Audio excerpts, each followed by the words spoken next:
And you know, the OGs, like you said, the older guys, um, that's, you know, when I used to get my, you know, the game, like most of the guys I would hang out with were 20 years my senior. Yeah, likewise. And they would break stuff down to me. And it makes you go back and think like, damn, man. Because when an older guy tell you something and then you try to rationalize it as a young guy, and then you put it in perspective, the thing that's humbling is that when you come back and realize, man, he was right. Yeah. You know, because jail, part of being in jail, going to jail is being narcissistic because you think like, you know, you're smarter than people, or you know stuff. And then ego. You got to get out your ego, and you got to like get outside your head to where, you know, you don't know everything. There's stuff that you can learn, and maybe you need to listen, you know, and that's the hard part, is listening, but also not being afraid to be like, you know what, I do need some help, or I don't know it all, and can you help me, or I'm willing to be a student, you know. Absolutely. You have to remain teachable. And I believe till the day you die. Yeah. You know, I'm learning stuff every day. Even today, you know, I'm living a life of, you know, just trying to learn something new every day. You know, I'm trying to go places I've never been.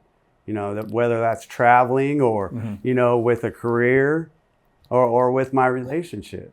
You know what I mean? Or even here, you know, talking about my life. You know, and people need to hear it. People need to understand that they're worth living and sharing the story and you know, changing, man.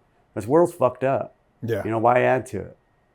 Well, you know, too, when you say about like traveling, I know you were in the state, I was in the feds, and in the feds you have people from all over. So it's pretty crazy because, you know, people think about, oh, I'm gonna travel, and they think Europe or South America or something, you know, maybe Africa, but like there's so many places here. And what's crazy is you hear stuff on like the news or social media, but until you go there, you really don't know. Like, the United States is very diverse, and there's people who've never left 20 square miles. Right. Yeah, and that's talking big. Most people don't leave 10 square miles, but they've never left that neighborhood. Maybe they heard or been into like Disneyland or Disney World or some park like that, but they've never interacted with other people, man. I know guys who, you know, I remember meeting guys in Baltimore who never talked to a Mexican. Wow. You know what I mean? Yeah. So maybe Puerto Rican, yeah, but never talked to a Mexican, never talked to a white guy. Yeah. You know, it's crazy how, even though we say, oh, America diverse, and how much undiverse it is. Yeah. You know, interaction. Yeah. That comes from poverty also, you know, where you and not having hope or not having the right leadership, you know, and that's why I really believe in helping people. You know, I'm big on that, you know, and tell you the truth, until this year, I was one of those people. You know, I've been to like Arizona and, you know, let's see, you know, obviously California, Mexico when I was a kid, younger, you know. But I went to Georgia for the first time. That was the furthest I've ever been. I still haven't been out of the States. Yeah. You know, it's coming. But yeah, just. What was that like? Georgia? Yeah. Beautiful. Yeah, beautiful. Yeah, we went to go visit some family, but I was mind blown. You know, we jumped off a plane in Atlanta, which you know, I'm big in music. Atlanta's big in music. Yeah. Beautiful, man. It's beautiful just to travel and, you know, be with people you love, and it's you know, real nice. I always want to do. I did when I was a kid. Like we did a road trip from California to New York, but I want to do it as a grown person because you stop and you see these little towns. Yeah. You know what I mean? Like the little local diner. Yeah. You know, gas station. You see these cool little places that almost like untouched. Because, you know, in America, we like even though we have access, like you hear all the time in California, like everything's like California, or you see how crazy Seattle is, or Portland, or you go, you know, you see Phoenix or Philadelphia, but then you go to all these little places and you're like, man, it's so crazy, so different. Yeah. You know, and when you're driving, it's different than flying, because flying, you just land. Yeah. When you drive through and pull over, you know, I seen some guys, they did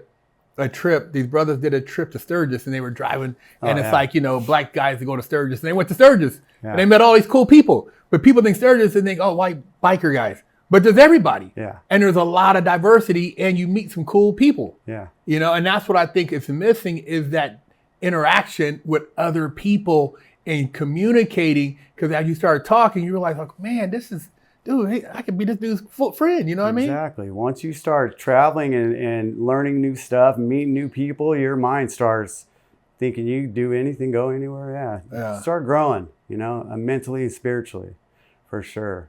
I think that's where I'm at in my life today. I just want to grow.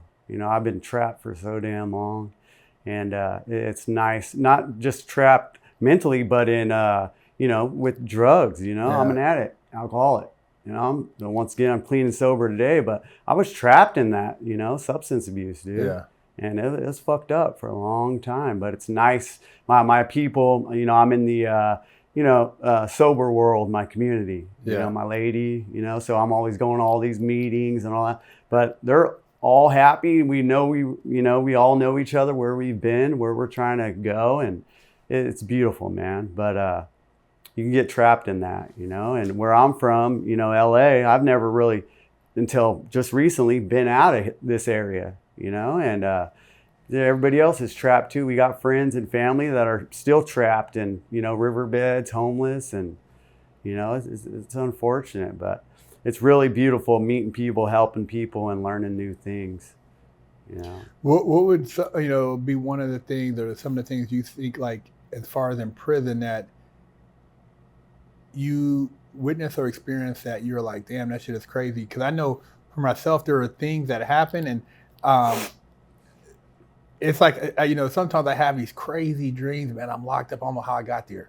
And I'm like, man, hey, I need to talk to my counselor. I'm supposed to be out of here. What am I doing? And I have these crazy nightmares. I don't have them as much now because I was able to go to a prison and on my own and talk to inmates and then leave. So that kind of like I left on my own. Right. But like typically when I'm in cuffs and I'm in, I'm in there. Yeah. But I mean, that right there is like is still, mentally, sometimes I have those dreams. Not as much, but I think that's a combination of plus having experienced the trauma, because you think, prison, blah, blah, blah, but there's a lot of other psychological things that are along with what you experience there. What would you say, like, just some of the, something that you've seen, like, just, you're like, man, this shit is wild, man. And you either got to participate or you got to face a consequence. Yeah. My first term, I went to New Folsom, and New Folsom's off the hook. And when I went up there, we're up in, Repressa, and we're on the bus, and it's beautiful, just beautiful trees, deer, geese everywhere, and you're going down, all beautiful. You see the gate, pull in. Folsom's got a good story behind it. It's beautiful, If you're like I was, I always want to go to Folsom.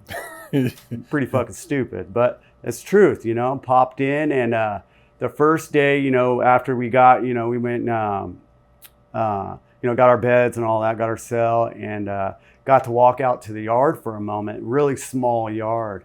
And they had killed somebody that day, So imagine being a kid, you're walking there on the very first day on a prison yard. And I was fucking stuck, A little while later, I called my dad and I told him, man, this place is fucking beautiful.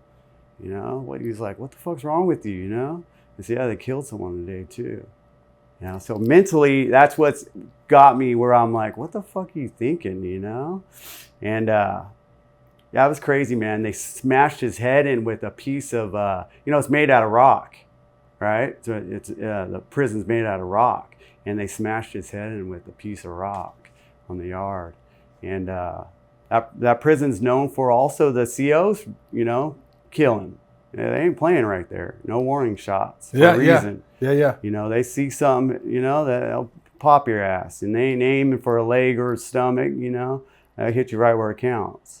But that was probably the craziest shit I've ever seen and been a part of, in prison. That kind of changed my mentality also, where this is a real fucking deal. Yeah. And it gets scary in there, As far as like people like you like interacted with or came across, was there anybody like, that was like a heavy hitter that you were like, whoa? I mean, like in Lompoc, they had mafia dudes, they had like kingpins, they were like dudes like next level. Like I'm like a little bank robber. They had dudes in there that was like way above my pay grade. Yeah. So I'm in Corcoran, and my cellie, I don't want to say no names or whatever, you know, but my cellie was, he's from Stockton, and big hitter. And I was moving things in there. So him, and there was another guy, he was a hitman for a club, motorcycle club. And so they would argue about who's going to have me as their cellie. You know, because they're getting loaded in there, you know. If I'm your cellie, obviously you're going to get loaded for free.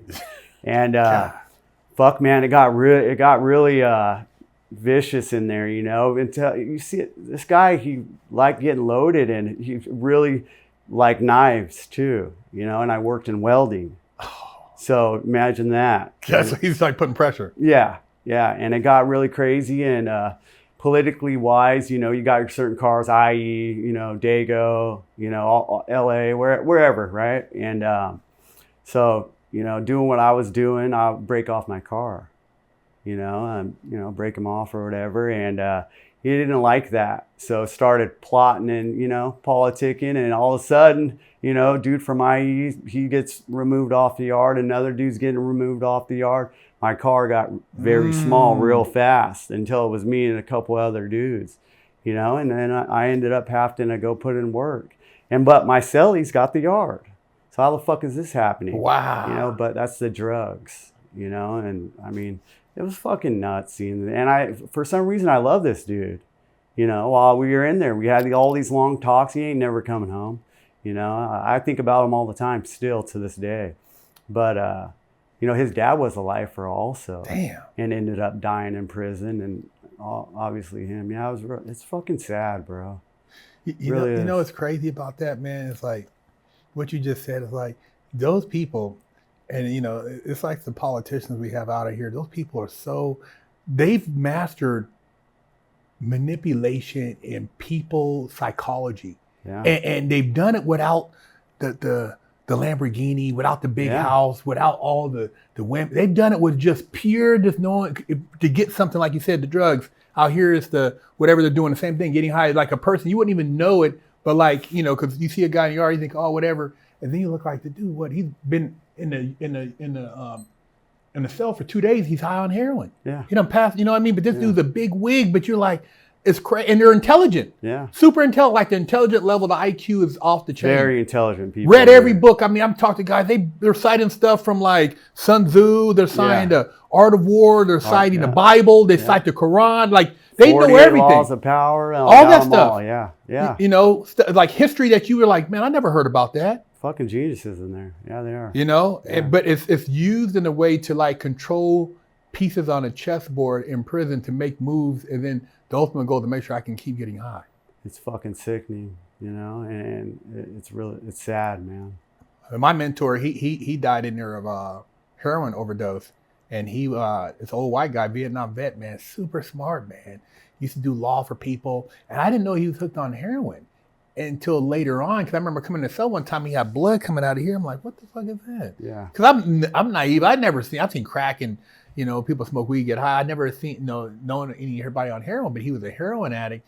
And then, you know, later on I heard he like, you know, they were going to get old debt because, you know, start building up debt and doing this, you know, because, you know, you want to get high. And I'm like, man, I caught Hep C from doing that shit, sharing needles. But a good guy, man, but you would never know, like, damn, a good guy, why'd they do heroin? You know what I mean? Yeah, he's an addict. Yeah. Got the disease. Yeah. But it seems normal. Yeah. We'll never know. Yeah. I mean, 70% of people that are in prison have that disease. You know, that's what brought them there. Yeah. You know, sometimes that's what keep them there too. Yeah. You know, not getting it right, getting loaded, you know, failing drug tests, you know, trying to make moves. You know, I caught extra time for, you know, my addiction, you know, bringing in drugs, got busted. And I thank God for school and self-help, you know, I ended up getting that time knocked off. But, yeah, man, I know a lot of people in there that are, you know, they're never coming home. Amazing people. I tripped out, dude. Not too long ago, I was looking at pictures. You know, I got my prison box still and just going through, you know, letters and all this. And I seen this picture of one of my old cellies. He had been there for, I think, 35 years for stealing a Hello Kitty phone. Oh, my God. Years ago. 35 years? How's that? Yeah. So he got struck out. My partner, right? Wow, One of my over cellies. a phone. Yeah. Well, I'm looking at this picture and I turn it over and it's got his dad's number on the back of it. This just happened like 3 weeks ago. I was like, fuck it, I'm gonna call him, call his dad, see how he's doing. So I called the number and I go, hey, blah, blah, so-and-so there. And he goes, no. He goes, who's this? And I said, it's Chris Baker. He goes, what's up, motherfucker? He's home. Wow. Finally came home after all these years. So he's up north, but he's doing well. Still struggling, at 35 years, 35 years for shit. still. I mean, that's most of your life is in prison. The family didn't even remember. Wow. Didn't remember the whole case, 35 years later, he finally came home. Family didn't even remember him, still on their phone. It's crazy, man. It's mind-blowing. Yeah. It's mind-blowing because it's mind-blowing, dude, because I look at what's happened over the last 5-6 years, right?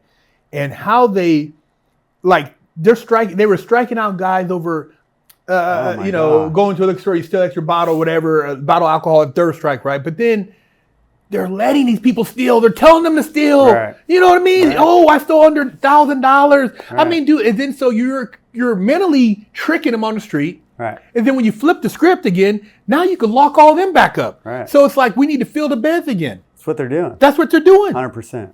It's a racket, bro. But exactly the people thinking, oh well, and you don't. Meanwhile, the people who had businesses who were trying to do if you had a clothing line or a business, or you had a shoe store, we're getting ran to the dirt because our insurance is no good. Right. We got hit 4 or 5 times. Dudes are running in there, and it's not like back in the day where you have 1 or 2 people. So these are groups of 10, 15, 20. Yeah, I've seen that. 20 dudes, bro, and then nothing's happening to them. Right. It's crazy. And there's people in there still on their third strike. They are working on that. Right. There's a lot of guys coming home. There's a lot of people, that got a life over, being in a car when a murder happened. All those laws are changing. A lot of policy change is happening. But still, 25 years later, come on now. I don't see it to me, when I see giving people like that an opportunity who have changed their life, done the programs, but then you got a guy who's been locked up.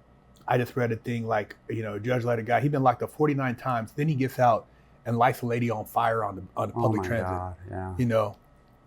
Yeah. The die bitch. Yeah. He's been locked up 49, not for misdemeanors, violent crimes. Right. Every time I got locked up, I did time. Yeah. I'm gone. Juvenile hall, boop. Why, boop, I'm gone. Yeah. But 49 times, bro. Crazy. Yeah. And this dude ain't trying to change. Right. It's insane, man. And so I don't know, man. And I tell people all the time, I said, this was it was a crazy almost experiment to see if we openly said, okay, you can steal, but you won't go to jail if it's under $1,000 or under $900. Morally, how many people would do it who normally wouldn't? And it worked. Look how many people were going in there. They were stealing Lululemon, Foot Locker, and you had on $200 pair of shoes. You didn't need to steal. Right. It ain't stealing to pay your bills. Right. You're leaving in a damn Audi A5. Right. You know what I mean? Not a Kia. Yeah. So it's dude, it's wild. Up. They're coming up. Yeah. Oh man. Cops ain't doing shit about it. I've seen it multiple times. We'd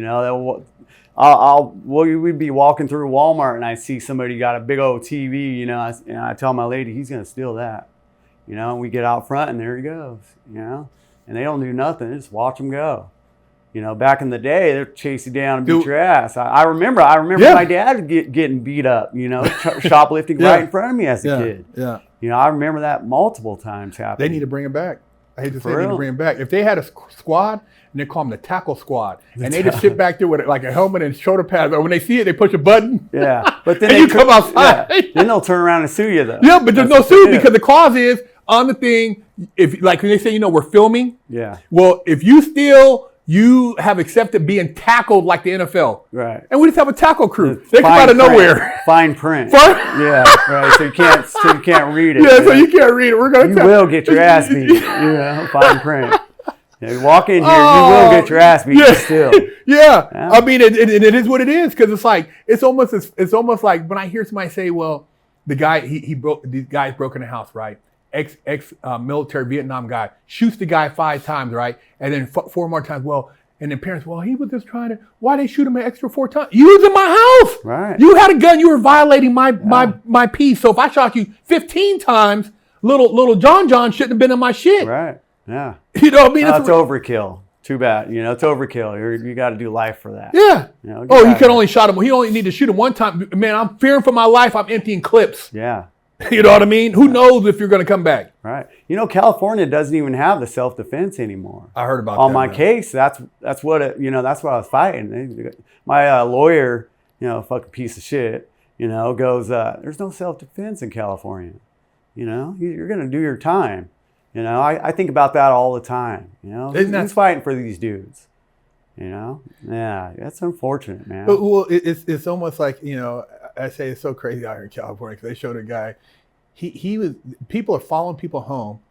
The dude, if somebody came through his gate, I seen it on a thing, he had a closed circuit camera, he turns around, he pulls out, he shoots at them, and they're trying to shoot at him, but his family and his daughter is inside. So if they would have came in, what are they going to do? They're going to violate. Yeah. What if they would have killed? So is that all right? So as long as a criminal can get away with it, but if you shoot him while he's leaving, that's overkill. But he done already violated you, and now you can't. Your wife is everything. Your kids is violated. They're traumatized. Yeah, that's the bad part right there. You got to live with that. We can deal with that, but family and kids seeing all that, traumatized. Beating you upside the head with a gun, but you can't shoot the dude. Yeah, get out of here with that. Yeah, I'm still gonna do what I got to do. Yeah, but I'll tell you what, some shit. And being in the South Bay and. Going on the beach, dudes are drunk. I've had my stepson with me. He's 10, and having drunk dudes come up talking shit, I'm like, man, dude, I can't do this right here in front of this kid. I can't do it at all. I'll go to prison. Yeah. I'm a double striker. I'll go for life. Yeah. But so you got to really, really watch yourself out here, man. And that's be walking away. It takes a man to walk away. Remember hearing that as kids? That's true shit. Especially now. It takes a man that's, got some strikes also. Smart dude to hurry up and bounce. Yeah, it's unfortunate.